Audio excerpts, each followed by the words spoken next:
ఆంధ్రప్రదేశ్లో ఎన్నికల సంగ్రామానికి count down start అయింది. ఇంకా పోలింగ్కు 8 రోజులే మిగిలి ఉండటంతో అన్ని చోట్ల ప్రచారం హై వోల్టేజ్లో సాగుతోంది. రాజకీయ పరిణామాలు కూడా మినిట్ టు మినిట్ మారిపోతున్నాయి. తాజా రాజకీయ వార్తలను, నియోజకవర్గాల్లో పొలిటికల్ ట్రెండ్ను ఏపీ 24/7 వార్ 2019లో మీకు అందిస్తోంది. ఇక ఈ ఎపిసోడ్లో గుంటూరు మిర్చి రాజకీయాలను చూద్దాం. ఇక్కడ గుంటూరు నడిబొడ్డున ఉన్న పశ్చిమ నియోజకవర్గంలో రాజకీయ సమీకరణలు ఎలా ఉన్నాయి, అభ్యర్థుల బలాలేమిటి, ఏ పార్టీకి ఏ అంశాల్లో సానుకూల పవనాలు వీస్తున్నాయో ఓసారి చెక్ చేద్దాం. మరి గుంటూరు వెస్ట్ నియోజకవర్గంలో ప్రధాన పార్టీల నుంచి బరిలో ఉన్న అభ్యర్థులను ఓసారి పరిశీలిద్దాం.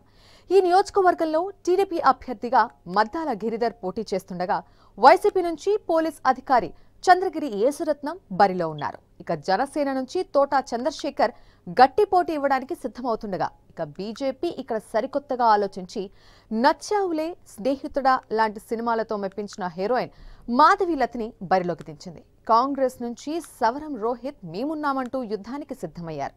అయితే ఫైట్ మాత్రం టీడీపీ, వైసీపీ, జనసేన మధ్యనే ఉండనుందని విశ్లేషకులు భావిస్తున్నారు. ఇక గుంటూరు వెస్ట్ నియోజకవర్గంలో 2 దఫాలుగా జరిగిన ఎన్నికల్లో పార్టీల జయాపజయాలను పరిశీలిద్దాం. 2009లో కాంగ్రెస్ అభ్యర్థిగా బరిలోకి దిగిన కన్నా లక్ష్మీనారాయణ 44,676 ఓట్లు సాధించి టీడీపీ అభ్యర్థి చుక్కపల్లి రమేష్ పై 3,301 ఓట్ల తేడాతో గెలుపొందారు. అలాగే ప్రజారాజ్యం పార్టీ తరపున పోటీ చేసిన తులసి రామచంద్ర ప్రభు 34,004 ఓట్లు సాధించి 3వ స్థానంతో సరిపెట్టుకున్నారు. 2014 విషయానికొస్తే టీడీపీ అభ్యర్థి మోదుగుల వేణుగోపాల్ రెడ్డి అత్యధిక ఓట్లు సాధించి ఎమ్మెల్యే పదవిని కైవసం చేసుకున్నారు. 78,837 ఓట్లు సాధించిన మోదుగుల తన సమీప ప్రత్యర్థి వైసీపీ అభ్యర్థి లేళ్ల అప్పిరెడ్డిపై 17,913 ఓట్ల తేడాతో గెలుపొందారు. ఇక గుంటూరు వెస్ట్ నియోజకవర్గంలో 2014-2019 సంవత్సరాల మధ్య వచ్చిన ఓట్ల వ్యత్యాసాన్ని ఓసారి పరిశీలిద్దాం. 2014తో పోలిస్తే 2019లో ఈ నియోజకవర్గంలో ఓటర్లు గణనీయంగా తగ్గిపోయారు. 2014లో 2,59,664 మంది ఓటర్లు ఉండగా, 2019లో తాజాగా ఎన్నికల సంఘం ఇచ్చిన తుది ఓటర్ల జాబితాలో ఈ నియోజకవర్గంలో 5,471 ఓటర్లు పెరిగారు. దీంతో ఇక్కడ ప్రస్తుతం 2,65,135 మంది ఓటర్లు ఉన్నారు. ఇక గుంటూరు వెస్ట్ నియోజకవర్గ బరిలో ఉన్న అభ్యర్థుల ప్రధాన పార్టీల బలాబలాలు, రాజకీయ సమీకరణాలను ఓసారి చూద్దాం. ముందుగా అధికార తెలుగుదేశం పార్టీ గురించి, ఆ పార్టీ అభ్యర్థి గురించి తెలుసుకుందాం. టీడీపీ అభ్యర్థిగా మద్దాల గిరిధర్ బరిలో ఉన్నారు. గత ఎన్నికల్లో గుంటూరు తూర్పు నియోజకవర్గం నుంచి టీడీపీ అభ్యర్థిగా పోటీ చేసి ఓడిపోయిన ఆయన ఈసారి గుంటూరు వెస్ట్లో తన అదృష్టాన్ని పరీక్షించుకోబోతున్నారు. పారిశ్రామికవేత్తగా గుర్తింపు తెచ్చుకున్న గిరి నియోజకవర్గంలో పలు అభివృద్ధి కార్యక్రమాలు చేపట్టారు. వైశ్య సామాజిక వర్గానికి చెందిన గిరికి ఆ వర్గంలో మంచి పట్టుంది. దీనికి తోడు టీడీపీకి ఉన్న బలమైన క్యాడర్ కలిసొచ్చే అంశం కానుంది. ఇక ఇక్కడ వైసీపీ అభ్యర్థి యేసురత్నం విషయానికొస్తే పోలీస్ శాఖలో డీఐజీగా సేవలందించి అనంతరం రాజకీయాల్లో ఎంట్రీ ఇచ్చిన యేసురత్నం కమిట్మెంట్ పొలిటికల్ లీడర్గా అనతి కాలంలోనే పేరు తెచ్చుకున్నారు. నియోజకవర్గంలో తిరుగుతూ ప్రజల సమస్యలను తీర్చడంలో ముందున్నారు. వడ్డేర సామాజిక వర్గానికి చెందిన నేత కావడంతో ఈయనకి బీసీ ఓట్లు కీలకం కానున్నాయి. లేటుగా ఎన్నికల బరిలోకి దిగిన విస్తృతం ప్రచారం చేసుకుంటూ నవరత్నాలను ప్రజలకు చేరువ చేయడంలో సక్సెస్ అయ్యారు. జనసేన అభ్యర్థి తోటా చంద్రశేఖర్ మాజీ ఐఏఎస్ ఆఫీసర్.